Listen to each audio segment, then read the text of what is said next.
అదే RTV app వార్తల్ని క్షణాల్లో చదివే అవకాశం ఉంటుంది. ఒక న్యూస్ పేపర్, ఒక టెలివిజన్ ఛానల్ మీ చేతుల్లో ఎప్పుడూ ఉంటాయి. ఆళ్లగడ్డ నియోజకవర్గంలో గెలిచేది ఎవరు, ఓడేది ఎవరు అనేటువంటి బెట్టింగ్ కూడా కొనసాగేటువంటి పరిస్థితి కనిపిస్తుంది. మనతో మాట్లాడడానికి ఆళ్లగడ్డ టీడీపీ అభ్యర్థి భూమాకుల ప్రియ ఉంది. భూమాకుల ప్రియ మీడియా అటెన్షన్ కోసం లేకపోతే ఒక అలజడి సృష్టించాలని, శాంతి భద్రతలో సమస్య సృష్టిస్తున్నారనేది మీ మీద ప్రధాన విమర్శ. మీరేమంటారు? మేము ప్రతిపక్షంలో ఉన్నాం. ఈ 5 సంవత్సరాలు మా డ్యూటీ ఏంటి? ఎక్కడైతే ఎమ్మెల్యేలు సరిగ్గా పనిచేయట్లేదో, ఎక్కడైతే వైసీపీ నాయకులు అరాచకాలు ఎక్కువైనాయో ఇవన్నీ కూడా బయట పెట్టడం.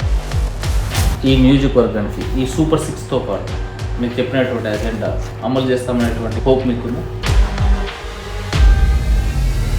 కాన్ఫిడెన్స్ రాకుండా కేవలం ఎలక్షన్స్ ఉన్నాయి కాబట్టి, ఓటు వేయాలి కాబట్టి ఇది ఇలా మాట్లాడుతున్నారని గతంలో కూడా నేను చెప్పిన, గత ఎన్నికలు కూడా నేను చెప్పినాను. లోకేష్ యువగల పాదయాత్రలో అంతలాగా ఒకరి మీద ఒకరు దాడి చేసిన పరిస్థితి ఎందుకు సిచ్యువేషన్ అక్కడ పెరిగింది? టికెట్ కోసము, నంద్యాల టికెట్ కోసం నేను స్ట్రాంగ్గా అపోజిషన్లో ఉండి ఎమ్మెల్యేస్ పైన నేను ఏదైతే వాళ్ళు చేసిన అరాచకాలు బయటపెట్టే అంశంలో నేను ఆ టైం చాలా యాక్టివ్గా చేస్తున్నాను. గొడవ జరిగినందుకు కారణము అసభ్యంగా నోరు జారినాడు. Welcome to RTV. నేను మీ హుసేన్. ఆళ్లగడ్డలో రాజకీయం వేడెక్కింది. మే 13వ తేదీ జరిగేటువంటి ఎన్నికలకి అటు అధికార ప్రతిపక్ష పార్టీలు సిద్ధమైపోయాయి. ఈ నేపథ్యంలో ఓటర్లను ప్రసన్నం చేసుకునే పనిలో పడ్డారు. అయితే ఎక్కడ వెళ్ళినా, ఏ గ్రామానికి వెళ్ళినా ఆళ్లగడ్డ నియోజకవర్గంలో గెలిచేది ఎవరు, ఓడేది ఎవరు అనేటువంటి బెట్టింగ్ కూడా కొనసాగేటువంటి పరిస్థితి కనిపిస్తుంది. మనతో మాట్లాడడానికి మాజీ మంత్రి, ఆళ్లగడ్డ టీడీపీ అభ్యర్థి భూమాకుల ప్రియ ఉన్నారు. మేడం నమస్తే. మీ ఎన్నికల ప్రచారం ఎలా కొనసాగుతుంది? బాగుందండి. ఈరోజు ప్రజల్లో నాకు తెలిసి బయటకు వచ్చి సమస్యలు చెప్పుకుంటున్నారు. ఇవన్నీ కాకుండా ప్రజల్లో మేము ఈసారి గమనించింది ఏంటంటే ఒక తిరుగుబాటుతనం కనపడుతుంది. అంటే ఒక భయభ్రాంతులకు గురైన ఈ 5 సంవత్సరాల్లో ఏదో ప్రజల్లోకి పిరికితనం అన్న వచ్చిండాలా, లేదంటే తిరుగుబాటుతనం అన్న వచ్చిండాలా. ప్రజల్లో ఇప్పుడు తిరుగుబాటుతనం కనపడుతుంది.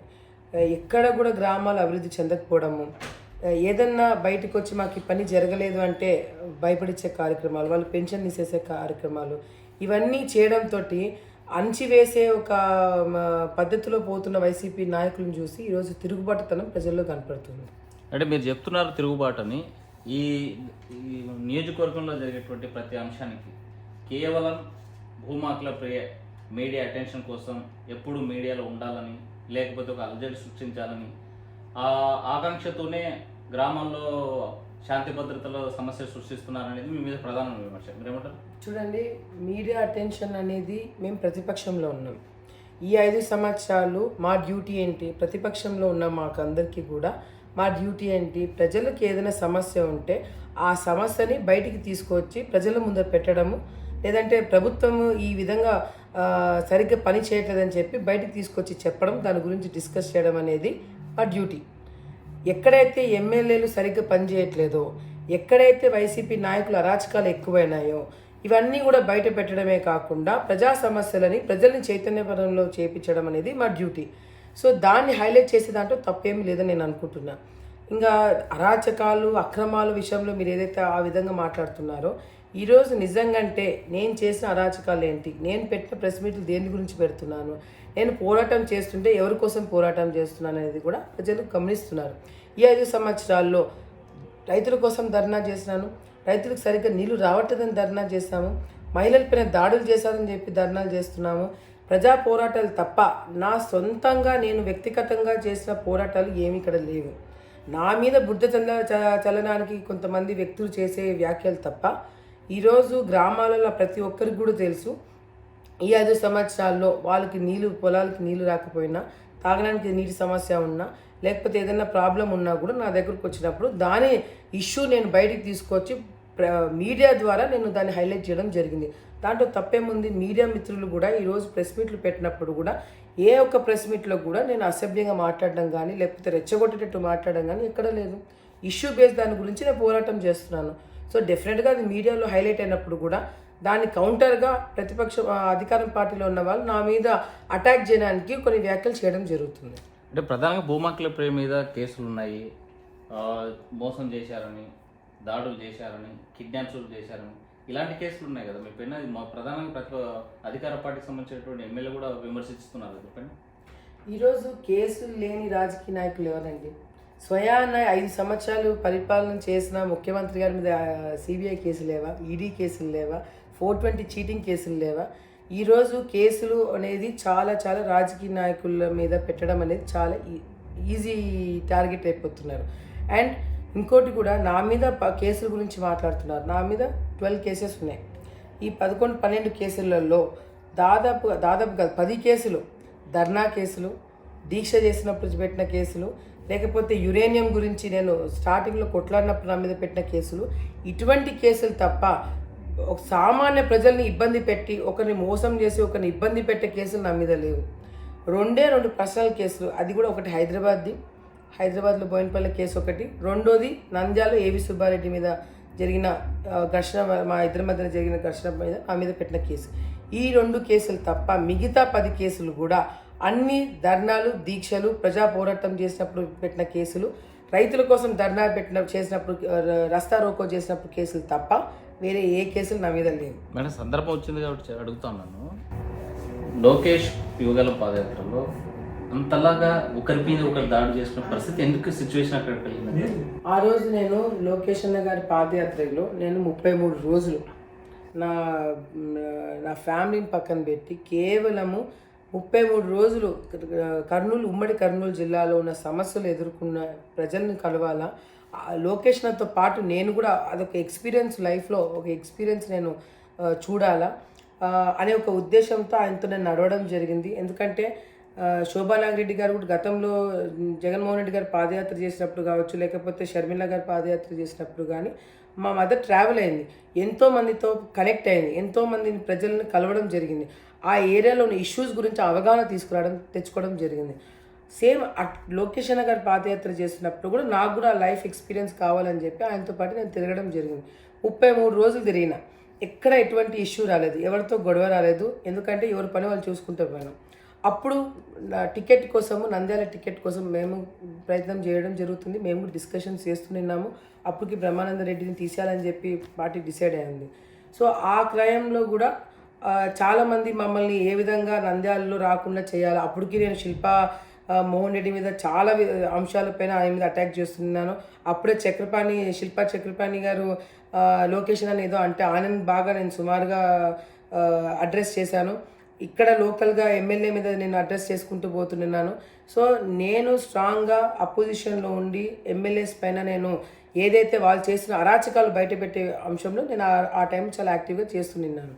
సో ఇది అడ్వాంటేజ్గా తీసుకొని నేను నంద్యాల ప్రాంతంలో ఎంటర్ అయిన తర్వాత అది కావాలని గొడవ పెట్టుకొని ఒక ప్రయత్నం ఆ రోజు వాళ్ళు చేయడం జరిగింది.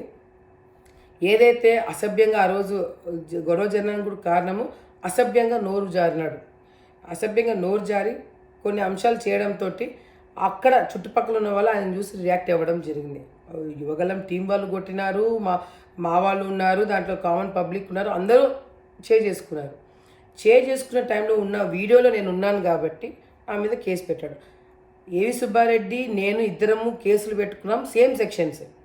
ఆయన నా మీద పెట్టిన సెక్షన్స్, నేను ఆయన మీద పెట్టిన సెక్షన్స్ సేమ్ ఉన్నాయి, కానీ నన్ను మాత్రమే అరెస్ట్ చేశారు.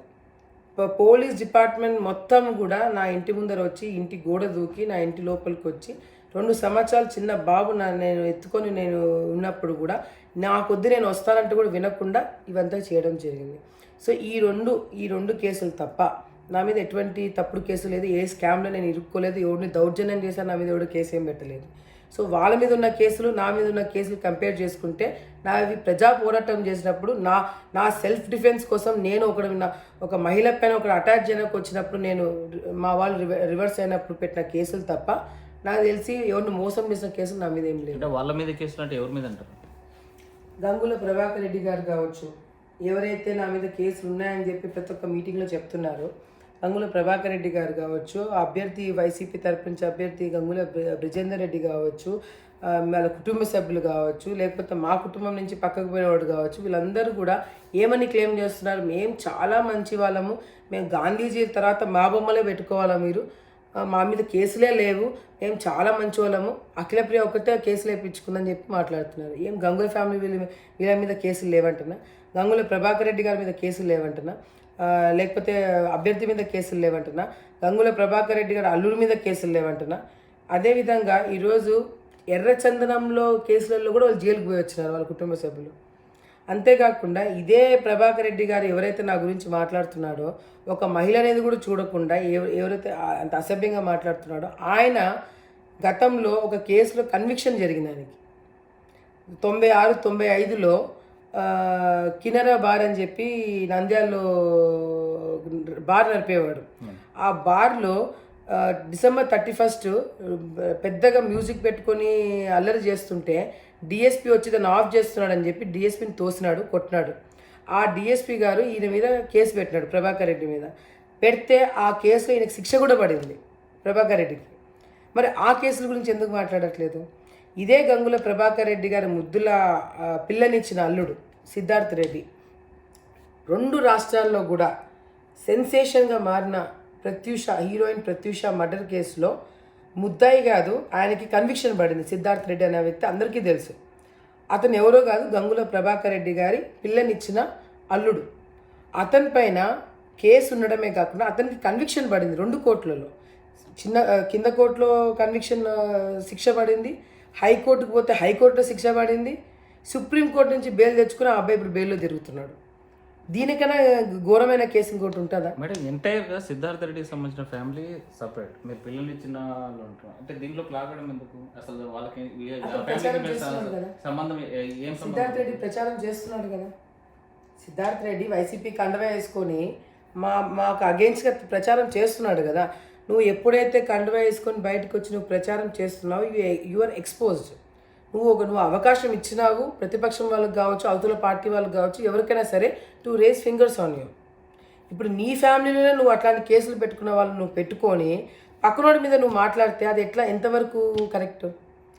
గంగుల ప్రభాకర్ రెడ్డి గారు కేసుల గురించి మాట్లాడడం మొదలుపెట్టినప్పటి నుంచే నేను ఈ టాపిక్ ఎత్తిన. ఏం సిద్ధార్థ్ రెడ్డి గారు ఈ కేసులో ఇరుక్కున్నారని చెప్పి నాకు గతంలో తెలియదు అనుకుంటున్నారా? ఏ రోజైనా ఈ 5 సంవత్సరాలు నేను టార్గెట్ చేయాలనుకుంటే 10 మంది మహిళలను పెట్టి రేప్ అండ్ మర్డర్ కేసులో సిద్ధార్థ్ రెడ్డి ఉన్నాడని చెప్పాల్సిన అవసరం ఉండింది కదా నాకు. నేను చేయాలనుకుంటే చేసిండొచ్చు కదా. కానీ ఎప్పుడు కూడా నేను వాళ్ళ గురించి మాట్లాడలా. కానీ ఎప్పుడైతే ఒక మహిళలను కూడా చూడకుండా నా మీద ఉన్న కేసులు ఫోకస్ చేస్తున్నారో అప్పుడు డెఫినెట్గా నేను కూడా వాళ్ళ గురించి మాట్లాడాల్సి వచ్చింది. మీ మీద ఉన్నది ప్రజా పోరాటాలకు సంబంధించిన కేసులు అంటున్నారు, ఒక 2 కేసులు మినహాయిస్తే. మరి అలాంటప్పుడు మీకు బాధ ఏంటి? అసలు ప్రజల కోసం పోరాడిన దాంట్లో మీకు ఎక్స్పోజ్ చేయడం మీకే కదా పొలిటికల్ మైలేజ్. ఇది మైలేజ్ కాదా అనేది కాదు, వాళ్ళని ఎక్స్పోజ్ చేయడం అనేది ఇంపార్టెంట్. ఎందుకంటే ఈ ఎలక్షన్ టైంలో రేపు పొద్దున ప్రజలకి ఎవరు ఏంటనేది చాలా క్లియర్ కట్గా తెలియాలి. ఈరోజు ఏదైతే కేసుల గురించి నువ్వు మాట్లాడుతున్నావో ఆ కేసుల గురించి నేను కూడా ఈరోజు ఓపెన్గా అందరి ముందర చెప్పిన, పబ్లిక్ మీటింగ్స్లో చెప్తున్నా. 10 కేసులు ప్రజా పోరాటాల మీద పెట్టిన కేసులు తప్ప మిగతా ఏం కేసులు నా మీద లేవు. ఎప్పుడైతే ప్రభాకర్ రెడ్డి గారు నా గురించి, నా కుటుంబం గురించి ఇష్టం వచ్చినట్టు మాట్లాడడం మొదలుపెట్టాడో అప్పుడు నేను ఈ టాపిక్ రేజ్ చేయడం జరిగింది. మీ ఆపోజిట్ మొదలు పెట్టాడు కాబట్టి మీరు మాట్లాడుతున్నారు. అవును, డెఫినెట్గా. లేకపోతే మాట్లాడేవాళ్ళు కదా. ఎప్పుడు మాట్లాడలేదు. ఈ 5 సంవత్సరాలు ఎప్పుడు ఏ రోజైనా గంగుల ప్రభాకర్ రెడ్డి గారి గురించి, లేదంటే వాళ్ళ తమ్ముడు గురించి, వాళ్ళ అన్న గురించి, లేకపోతే ఆయన కొడుకు గురించి ఏ రోజు నేను మాట్లాడాను. ఎప్పుడైతే మా మీద పర్సనల్ అటాక్స్ చేయడం మొదలు పెట్టారో అప్పుడు మేము కూడా వాస్తవాలు బయట పెట్టడం జరిగిందే తప్ప వాళ్ళ గురించి ఈ రోజుకి కూడా, వచ్చే రోజుల్లో కూడా అసభ్యంగా మాట్లాడాల్సిన అవసరం నాకు ఎప్పుడు కూడా లేదు. వాస్తవాలు మాట్లాడుతున్నాను, వాళ్ళ మీద పెట్టిన కేసుల గురించి మాట్లాడుతున్నాను తప్ప వాళ్ళ గురించి అసభ్యంగా ఎప్పుడు మాట్లాడలేదు. భూమాకుల ప్రియ కుటుంబంలో ఒంటరైపోయారు, కుటుంబం అంతా దూరం అయిపోయింది, మీ సోదరుడు భూమకిషోర్ రెడ్డి కూడా వేరే పార్టీలో పోయాడు. ఈ పరిస్థితి, దీనికి కారణాలు ఏంటి? భూమాకుల ప్రియ ఒంటరి అయిపోయింది, ఎడారిలో ఒక్కటి నడుచుకుంటూ పోతుంది, ఇవన్నీ డైలాగులు ఊరికే మమ్మల్ని డిగ్రేడ్ చేయడానికి చెప్పిన మాటలే తప్ప మొత్తం ఫ్యామిలీ నాతోనే ఉన్నారన్న నమ్మకం నాకుంది. ఎందుకంటే నేను చెప్తాను, ఎందుకంటే మా మదర్ సైడ్ కావచ్చు, మా ఫాదర్ సైడ్ కావచ్చు, ఎప్పుడైతే కిషోర్ అనే వ్యక్తి వైసీపీ కండవా వేసుకొని గంగులోల దగ్గరికి పోయినారో, ఎవరైతే వర్గాన్ని కాపాడుతాను, నేనే పెద్ద హీరోని, నేను తప్ప ఇంకెవడు లేదని చెప్పి డైలాగులు కొట్టారు. అంటే భూమాకి అసలైన పొలిటికల్ వారసుడు భూమకిషోర్ రెడ్డి అనేది చాలా సందర్భాలు చెప్తున్నారు కదా, బహిరంగ చెప్పారు, మీడియా ముఖంగా చెప్పారు కదా. ఎవడు దాన్ని డిక్లేర్ చేసేది? భూమా వారసుడు ఎవడు డిక్లేర్ చేసేది? ఈ మిగతా మగపిల్లలు ఎవరు లేరా? ఆడపిల్లలు మేము లేమా? లేకపోతే భూమా వారసులు అంటే ఈ విధంగా ఏది చేసినా కూడా భరించుకొని పోతారనుకుంటే అది కరెక్ట్ కాదు. అది గతంలో ఉండేదేమో కానీ ఎవరైతే వర్గాన్ని కాపాడతారో, ఎవరైతే ధైర్యంగా వర్గం కోసం అవతులతో కొట్లాడతారో, ఎవరైతే ప్రజా సమస్యల గురించి కేసులు వేయించుకోవడానికి భయపడకుండా ముందడుగు వేస్తారో వాళ్ళని ప్రజలు యాక్సెప్ట్ చేస్తారు. మీరు భూమా ఇంటి ఆడపిల్ల అయినా ఇంకొక ఇంటికి కోడలు కదా, మీకు అలాంటప్పుడు వారసత్వం ఎలా వస్తుంది? అంటే షర్మిలా గారికి లేదంటారా వారసత్వం? అంటే ఆడపిల్లలకి పెళ్ళి అయిపోతే వారసత్వం లేదని చెప్పేదానికి ఏ చట్టము చెప్తుందండి? ఏ దేవుడు దిగొచ్చేది చెప్తున్నాడు? ఏ దేవుడు చెప్పినాడు? ఏ చట్టం చెప్తుంది ఆడపిల్లలకి పెళ్ళి అయిపోతే పుట్టింటికి సంబంధం లేదని ఎవరు చెప్తున్నారండి? ఈరోజు ఎనీ ఫీల్డ్ తీసుకోండి, ఏ ఫీల్డ్లో అయినా ఆడవాళ్ళు ఇంటి పేరు మార్చాలనుకుంటే మార్చుకుంటారు, లేదంటే లేదు. అది వాళ్ళ ఇష్టం. ఆప్షన్ డెఫినెట్గా ఆప్షన్. రాజ్యాంగం మాకు ఇచ్చిన చట్టం ప్రకారం ఆడపిల్లలకి మేము కంపల్సరీ పేరు మార్చుకోవాలని రూల్ ఎక్కడా లేదు. ఆడపిల్లలకి సమాన ఆస్తి అని చెప్పి మాట్లాడుతున్నారు. 33% కాదు 50% చేస్తామని చెప్పి రాజకీయ పార్టీలు మాట్లాడుతున్నారు. అటువంటిది ఇప్పుడు కూడా ఈ జనరేషన్లో కూడా ఇంత చదువు పెట్టుకొని, ఇంత అవగాహన పెట్టుకొని కూడా ఇప్పుడు కూడా నీ ఇంటి పేరు ఏంటి నువ్వు మార్చుకోవాలని చెప్పి ప్రెస్ మీట్లు పెట్టి మరీ చెప్తున్నారంటే వాళ్ళ ఆలోచన విధానం ఇంకా ఎంత బ్యాక్వర్డ్ ఉందనేది కూడా ఈరోజు అర్థమవుతుంది. అదే వ్యక్తికి 3 ఆడపిల్లలు ఉన్నారు. వాళ్ళ ఆ 3 ఆడపిల్లలు రేపు పొద్దున పెళ్ళైన తర్వాత ఇంటి పేరు మార్చుకోమంటే ఏం చేస్తాడండి? వాళ్ళని కంట్రోల్ చేయగలుగుతారా? సో ఇది కేవలము భూమా వారసత్వము మాది అని చెప్పుకోవడానికి, అదేదో చెప్పుకుంటే ప్రజలందరూ ఈయన వారసత్వం అంతే క్యూ కడతాం పదా అని చెప్పేదానికి ఏం లేదు. ఇక్కడ ఎవరైతే అది ఆడపిల్ల కావచ్చు, మగపిల్లడు కావచ్చు, లేకపోతే నీకు పెళ్ళి అయిపోయి ఉండొచ్చు, నువ్వు ఆడపిల్లలు ఇంటి పేరు ఎవరు అడగట్లేదు.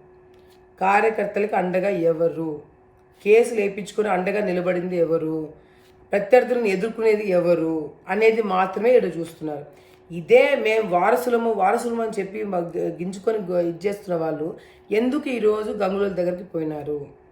ఎందుకు ఈరోజు నువ్వు ఇండిపెండెంట్గా చేస్తున్నా కూడా నీకు కొంచెం మర్యాద ఉండేది.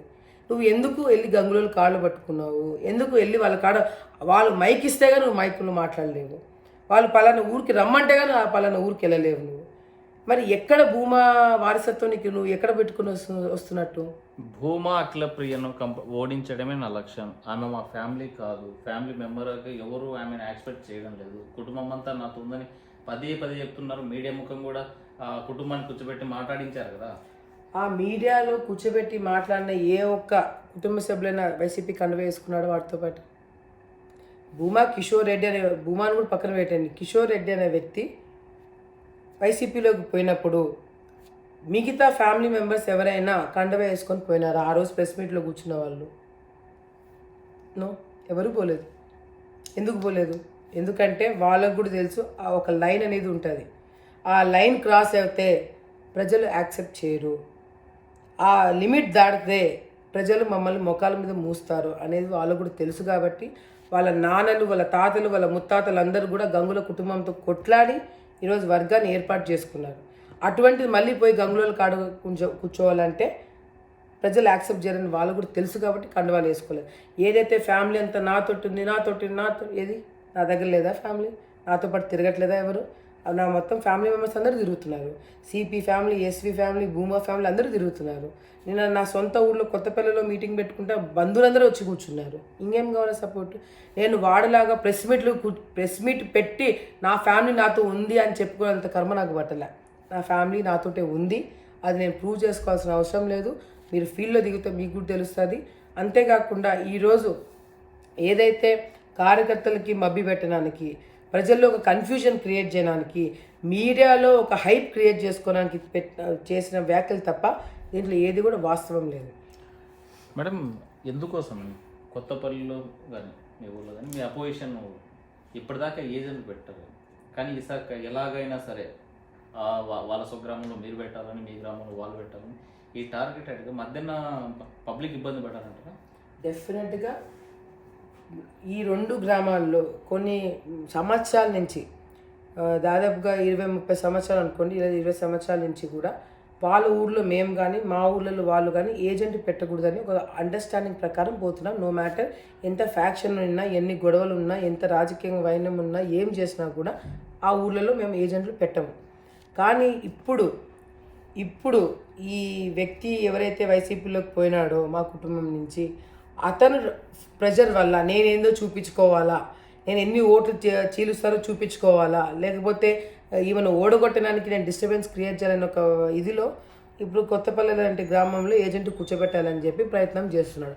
దానివల్ల గొడవలు తప్ప, ఫ్యాక్షన్ మళ్ళీ రావడం తప్ప వేరేది జరగదు. అంటే మీరే ఫస్ట్ కూర్చోబెట్టాలి ఆ గ్రామంలో డిసైడ్ అయ్యారు కాబట్టి ఈసారి వాళ్ళు మీ అపోజిషన్ కూడా కూర్చోబెట్టాలని డిసైడ్ అయింది. లేదు, మేము ఎప్పుడు కూడా ఎరుగుడుతున్న గ్రామంలో ఏజెంట్ మేము కూర్చోబెట్టాలనే ఆలోచన మాకు ఎప్పుడు రాలేదు. ఎందుకంటే దానివల్ల డిస్టర్బెన్స్ తప్ప, లా అండ్ ఆర్డర్ ప్రాబ్లం తప్ప, గొడవలు తప్ప, కేసులు తప్ప ఇంకొకటి ఉండదు. మేము చాలా క్లియర్ కట్గా చెప్పినాం. నిన్న నేను మీటింగ్లో కూడా చెప్పినా, నేను ఎరుగుడుతున్నలో కూర్చోబెట్టాను. కానీ వీళ్ళు వచ్చి కొత్తపల్లిలో కూర్చుంటే మాత్రం డెఫినెట్గా ఎరుగుతున్నలో నేను పెట్టాల్సి వస్తుంది. అంటే ప్రజాస్వామ్యంలో ఏకపక్షంగా మీ స్వగ్రామంలో మీరే ఉండాలని, వాళ్ళ గ్రామంలో వాళ్ళు ఉండాలని, ఇరు పార్టీలకు సంబంధించినటువంటి ఏజెంట్లు కూర్చోకూడదని రాజ్యాంగం లేదు. ప్రజాస్వామ్యంలో అది తప్పు కదా, మరి దీన్ని ఎట్లా చూడాలి? దీన్ని తప్ప రైట్ అనే దానికన్నా ఒకసారి మీరు ఎన్నికల లిస్ట్ చూస్తే ఏ బూత్కి ఎన్ని ఓట్లు పడ్డాయని చూస్తే వాళ్ళ ఊర్లో మాకు పడవు. వాళ్ళ ఊర్లో వాళ్ళ పార్టీలో ఒక పార్టీలో ఉంటే ఇంకొక పార్టీకి ఓట్లు పడవు. మేమున్న ఊర్లో మాకు తప్ప అవతలకి ఓట్లు పడవు. ఒకవేళ అట్లా ఎవరైనా ఓట్లు వేయాలనుకుంటే స్వేచ్ఛగా వాళ్ళు వచ్చి, మేము బూతుల కాడికి ఎవరు రావకూడదు అనట్లేదు, ఇది మిస్అండర్స్టాండింగ్. వాళ్ళు ఏజెంట్ కూర్చోబెట్టకూడదు. వాళ్ళు డైరెక్ట్గా వచ్చి ఓట్లు వేసుకుని వెళ్ళిపోతే ఎవడేం పట్టించుకోరు. కానీ అవతల వాళ్ళు వచ్చి ఆడ కూర్చొని ఏజెంట్గా ఎన్నో సంవత్సరాల నుంచి ఉన్న ఫ్యాక్షన్ కావచ్చు, ఆ గ్రూపులంతా కూడా మళ్ళీ లేచి కూర్చొని గొడవలు తప్ప ఇంకొకటి ఉండవు. పోనీ అట్లా ఎవరైనా లేదు మాకు మా ఊర్లో మేము ఓట్లు వేసుకున్నానికి ఉంది అంటే వాళ్ళు వచ్చి ఓట్లు వేసుకుంటారు. ఓట్లు వేసుకోకూడదని ఎవరైనా చెప్పట్లేదు. అంటే మీ స్వగ్రామంలో ఫేర్గా మీ గ్రామస్తులంతా మీకు ఓటు ఏకపక్షంగా వేసే పరిస్థితి లేదు కాబట్టి ఏజెంట్లను కూర్చోబెట్టకూడదు అని డిసైడ్ అయ్యారా? ఇక్కడ ఏజెంట్లు కూర్చోబెట్టకూడదు అనే దానికన్నా అవతలలో మా ఊళ్ళో కాడికి రాకూడదని చాలా స్ట్రాంగ్ ఫీలింగ్ ఆ గ్రామాలలో ఉండిపోయింది.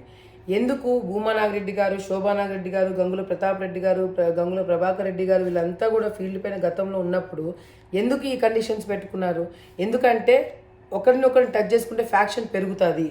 ఎవరి గ్రూపులు వాళ్ళు మెయింటైన్ చేసుకోవాలి. ఇది కేవలం ఆలగడ్డలోనే కాదు, మీరు ఫ్యాక్షన్ ఉన్న గ్రామాలు ఎక్కడైనా చూడండి. లీడర్స్ అండర్స్టాండింగ్ మీద జరుగుతుంది. డెఫినెట్గా లీడర్స్ అండర్స్టాండింగ్ ప్రకారం జరుగుతుంది. ఎందుకు బనగానపల్లిలో కూడా కాటసాని గారికి సంబంధించిన సొంత ఊర్లో వీళ్ళు పోరు, బీసీకి సొంత ఊర్లో వీళ్ళు పోరు. ఒక అండర్స్టాండింగ్ ప్రకారం ఇన్ని రోజులు పోతుంది. ఇప్పుడు మధ్యలో ఒకటి పుట్టుకొని వచ్చి నేను ఏజెంట్ పెడతానంటే గొడవ పడేది ఎవరికి అనేది కూడా ఆలోచించాలి కదా. ఇప్పుడు పోలీస్ డిపార్ట్మెంట్ వాళ్ళు కూడా గతంలో ఇరు వర్గాలను పిలిపించుకొని ఒక కాంప్రమైజ్ మాట్లాడి మీరు గొడవలు చేయకండి, వాళ్ళు గొడవలు చేయకండి, పలానా అండర్స్టాండింగ్ ప్రకారం కూర్చోబెట్టడం మాట్లాడడం చాలా చాలా ఫ్యాక్షన్ ఏరియాలో చాలా కామన్. అటువంటిది ఈరోజు పోలీస్ డిపార్ట్మెంట్ వాళ్ళు ఎంత చెప్తున్నా కూడా వినకుండా నేను తనలు తింటాను, నేను పోతానని చెప్పి కొంతమంది ముందుకు వస్తుంటే మరి ఆ రోజు అక్కడ ఏదైనా జరిగితే ఎవరికి దానికి సమాధానం, ఎవరు రెస్పాన్సిబిలిటీ అనేది కూడా ఈరోజు మేము ప్రశ్నిస్తున్నాం. మీరు చెప్పినట్టుగా కూడా ఒకవేళ ఏజెంట్ కంపల్సరీ కూర్చోబెట్టాలని వాళ్ళు డిసైడ్ అవుతే మేము కూడా కూర్చోబెడతామంటున్నాం. ఇప్పుడు పోలీస్ డిపార్ట్మెంట్ ఏం చేస్తుంది? కొత్తపల్లిలో వైసీపీ నాయకులు తిరగడానికి పర్మిషన్ ఇస్తుంది, ఎరుగుదిన్నలో మేము తిరగడానికి పర్మిషన్ ఇవ్వట్లా. ఎందుకది అనేది కూడా ఆలోచించాలి కదా. అడిగారా మీరు ఏదో పర్మిషన్ ఇవ్వడానికి పోలీస్ డిపార్ట్మెంట్ కానీ ఎన్నికల సంఘాన్ని అడిగారా? డెఫినెట్గా మేము కోర్టుకు కూడా పోయినాం. అదిగో ఇస్తాం, ఇదిగో ఇస్తామని చెప్పి అంటున్నారు. మీకు ఒక చిన్న ఎగ్జాంపుల్ చెప్తా.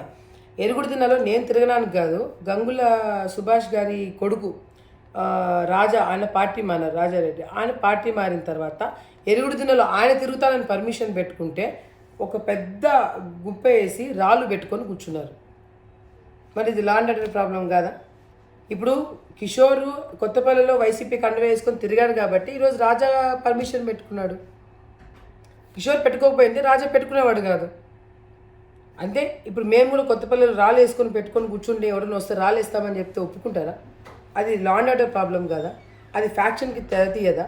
ఇవన్నీ ఎవరు క్రియేట్ చేస్తున్నారు? ఎందుకు క్రియేట్ చేస్తున్నారు? అది మాత్రమే మేము అడుగుతున్నాం.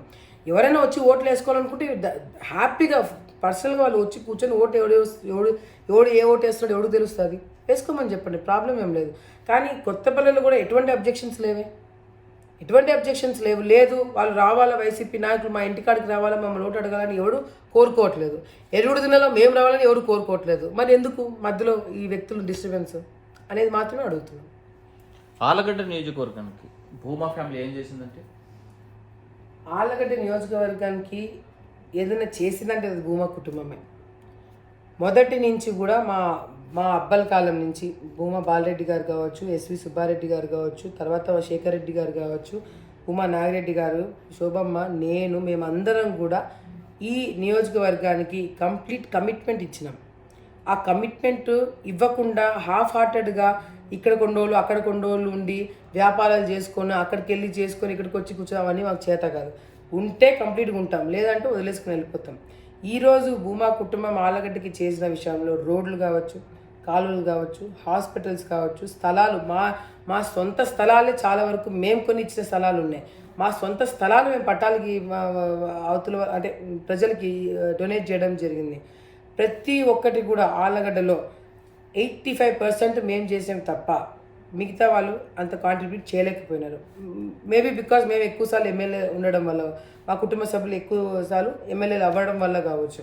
కానీ చేయాల్సినవి ఇంకా చాలా ఉన్నాయి. ఎందుకంటే మేము గెలిచినా కూడా ప్రతిపక్షంలో ఎక్కువ ఉన్నాం. మీరు గెలిచి ఈ నియోజకవర్గానికి చేసింది ఏమీ లేదు. ఇప్పటికీ మీ ఫ్యామిలీ నుంచి ఎమ్మెల్యేలుగా చాలామంది ఉన్నారు, చాలా ఏళ్ళుగా ఉన్నారు. అభివృద్ధి అంటే ఈ నియోజకవర్గానికి తెలియదు. అభివృద్ధి ఈ 5 ఏళ్ళలోనే 2019లో ఎన్నికైనటువంటి లోకల్ ఎమ్మెల్యే వచ్చిన తర్వాతే ఆలగడ్డ నియోజకవర్గంలో అభివృద్ధి కనిపిస్తుంది. ఇది కాదనే ప్రశ్నించే పరిస్థితి. మీరేమంటారు? డెఫినెట్గా అభివృద్ధి ఈ ఎమ్మెల్యే వచ్చిన తర్వాత కనిపిస్తుంది. ఎలాంటి విషయంలో తెలుసా? భూ కబ్జాలు, దోపిడీలు, మాఫియా, ఇసుక మాఫియా, బియ్యం రవాణా, ఇదే కాకుండా రౌడీయిజం, గూండాయిజం, చిల్లర వ్యాపారాలు, ఆఖరికి అంగన్వాడీలో ఉన్న గుడ్లు కూడా ఎమ్మెల్యే ఇళ్ళ కాడికి సప్లై పోతున్నాయి. ఇటువంటివి బాగా కనపడుతున్నాయి.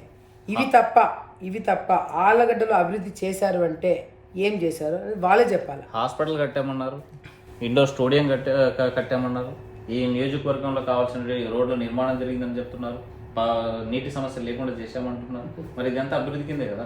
ఏదైతే ఈ 5 సంవత్సరాలు ఎమ్మెల్యేగా గెలిచిన వ్యక్తి హాస్పిటల్ నేను కట్టించా అంటే ప్రజలు అబ్బో ఎంత పెద్ద గొప్ప పని చేశారని చెప్పి అనుకుంటారేమో అని చెప్పి ఎమ్మెల్యే ఫీల్ అవుతున్నాడు. ఎందుకంటే ప్రతి ఒక్కరికి కూడా తెలుసు, ఈ 30 పడకల నుంచి 50 పడకల హాస్పిటల్ తీసుకొచ్చింది నేను మంత్రిగా ఉన్నప్పుడు.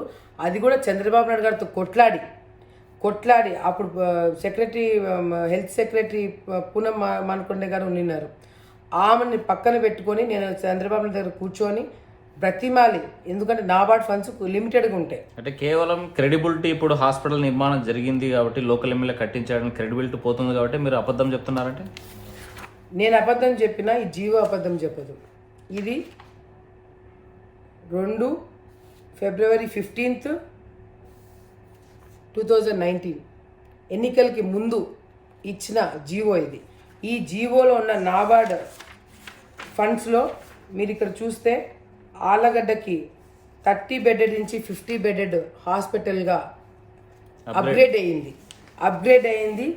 నేను మంత్రిగా ఉన్నప్పుడు ఇచ్చిన జీవో నంబర్, జీవో కాపీ కూడా మీకు ఇస్తాను. ఏదైతే ఈ జీవో కాపీని ప్రజలకి నేను చూపిస్తాను. ఈ ప్రజలు ఎవరు పట్టించుకోవట్లేదు, కానీ ప్రజలకి క్లారిటీ ఉంది.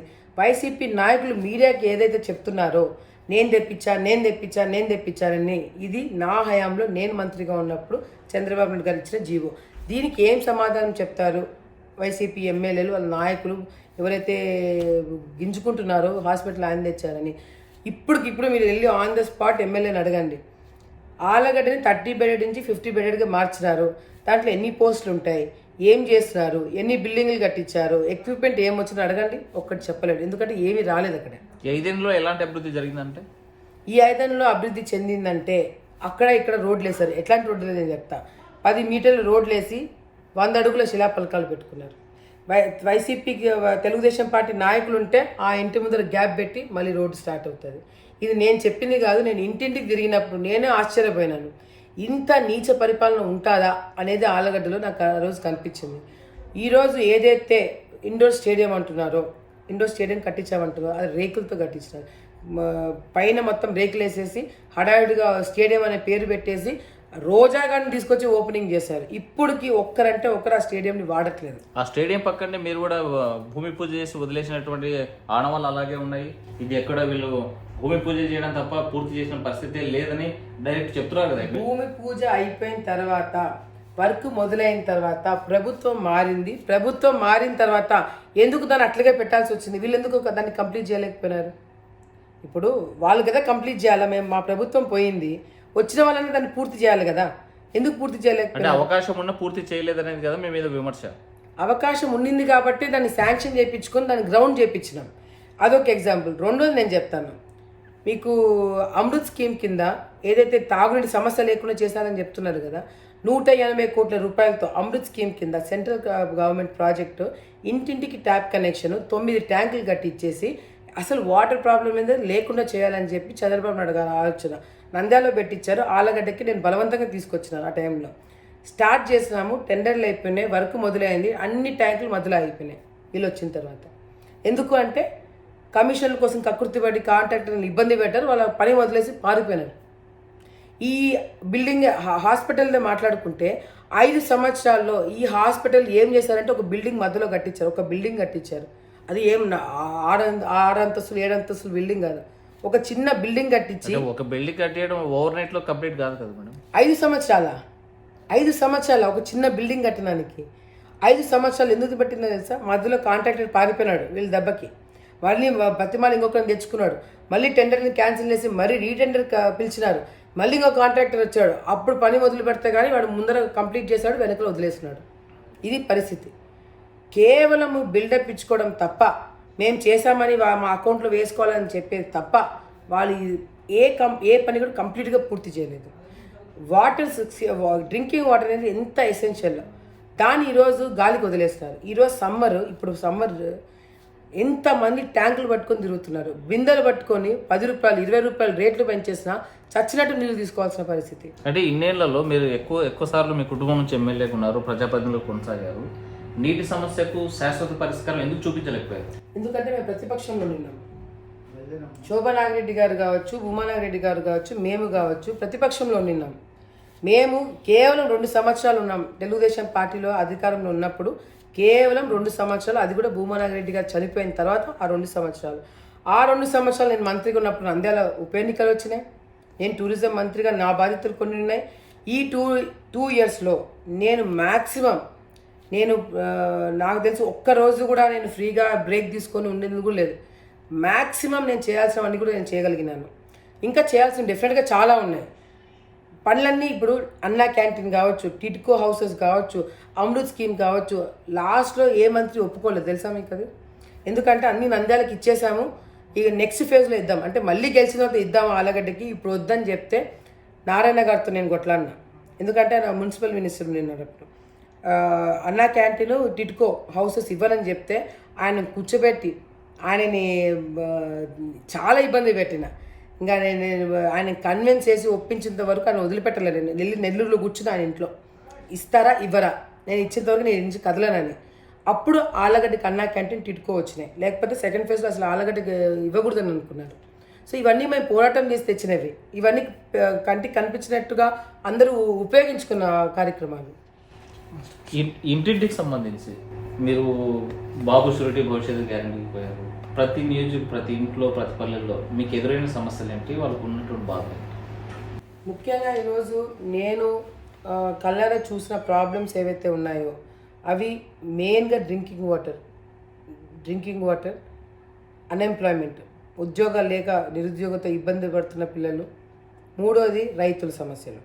ముఖ్యమైన సమస్యలు 3 నా కంటికి కనపడినాయి. నేను రేపు పొద్దున వచ్చినప్పుడు నా అజెండా కూడా తాగునీటి సమస్య అనేది ఆ అమృత్ స్కీమ్ కంప్లీట్ చేస్తే ప్రతి ఒక్క ఇంటికి కొలాయి వస్తుంది. అదేవిధంగా ట్యాంకులు పూర్తి చేసి ఇంటికి కొలాయి కనెక్షన్ ఇచ్చి మనకి వాటర్ సప్లై సరిగ్గా ఉంటే ట్యాప్ ఆన్ చేసిన 24/7 వాళ్ళకి నీళ్ళు వచ్చేలాగా చేస్తాం. అదొకటి. రెండోది సాగునీటి సమస్య.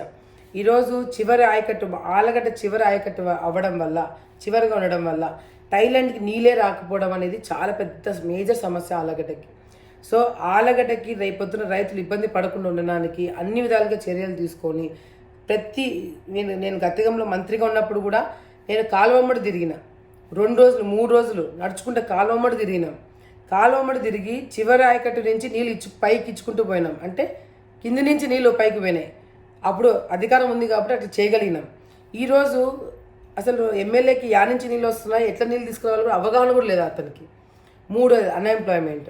లోకేష్ దగ్గర చంద్రబాబు నాయుడు దగ్గర మాట తీసుకున్నాం. ఆలగడ్డకి 3 పరిశ్రమలు తీసుకురాబోతున్నాం. ఆ 3 పరిశ్రమల ద్వారా రేపొద్దున ఆలగడ్డలో లోకల్గా డిగ్రీ పూర్తి చేసుకున్న పిల్లలకి 5,000 మందికి మేము ఉద్యోగాలు క్రియేట్ చేయగలుగుతాం. ఆ కాన్ఫిడెన్స్తోనే ఈ 3 నేను హామీ ఇవ్వడం జరిగింది. పర్సనల్గా ఈ నియోజకవర్గానికి ఈ సూపర్ 6తో పాటు మీరు చెప్పినటువంటి అజెండా పూర్తి స్థాయిలో అమలు చేస్తామనేటువంటి హోప్ మీకుందా? 100కి 100%. ఎందుకంటే నేను చాలా కమిటెడ్ పర్సన్.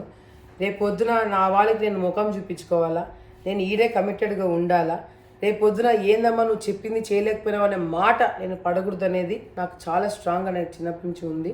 సో డెఫినెట్గా రేపొద్దున అది అమలు చేసే విషయంలో మాత్రము అవసరమైతే కేంద్రం దగ్గర కూర్చొని నిధులు తెప్పించుకున్నంత లెవెల్లో కూడా నేను వెళ్ళి తెచ్చుకోవడానికి కాన్ఫిడెన్స్ నాకుంది. కేవలం ఎలక్షన్స్ ఉన్నాయి కాబట్టి, ఓట్లు వేయాలి కాబట్టి ఇది ఇలా మాట్లాడుతున్నారంటే గతంలో కూడా నేను చెప్పిన, గత ఎన్నికలు కూడా నేను చెప్పినాను, నేను పరిశ్రమలు తీసుకొస్తానని చెప్పినా నేను గతంలో కూడా.